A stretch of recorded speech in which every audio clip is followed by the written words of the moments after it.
Bonjour à tous, chers amis. Alors, je vais expliquer en petit bref, en quelques minutes, qui m'est arrivé dans le 7e arrondissement. En fait, c'est une femme policière d'origine maghrébine qui m'a aidé à comprendre. En fait, elle m'a expliqué ça parce qu'en fait, elle a découvert que j'avais un bac+6.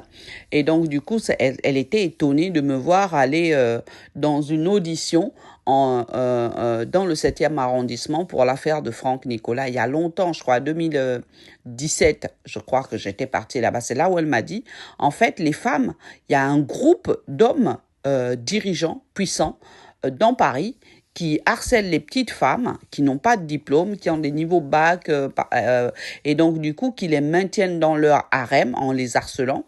En fait, ils vont sur les réseaux sociaux, peu importe les réseaux sociaux, ils vont dénicher des femmes comme ça, et puis derrière, après, ils les accusent de vol, de pas mal d'autres choses, pour derrière les garder dans leur harem, en fait. Ça veut dire que derrière, ils se partagent la même femme avec les juges, les avocats, etc., etc. En fait, ils mettent en place tout un circuit judiciaire pour pouvoir bloquer la petite jeune femme d'origine noire, maghrébine, qu'ils ont mis dans le joug, en fait. Elle se dit que voilà, elles ont rencontré un homme sur les réseaux sociaux.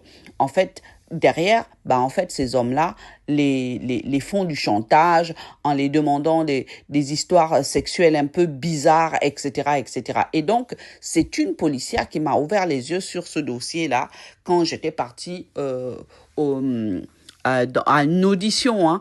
En plus de ça, elle me posait une question que je comprenais pas. Est-ce qu'ils vont vous déférer, etc. Après, elle me dit non, vu votre niveau d'études, vous n'allez pas être déféré parce qu'en plus de ça, vous avez un emploi. Celles qu'ils ont l'habitude de faire, c'est des femmes qui n'ont pas d'emploi, qui sont vraiment qui sont dans le besoin et qui comptent sur les hommes. Je dis mais moi je compte pas sur mes. Elle me dit non, il va rien se passer pour vous. Et c'est comme ça que j'ai compris la supercherie. Donc voilà ce qui s'est passé dans mon dossier avec l'affaire de Franck Nicolas. Je vous remercie.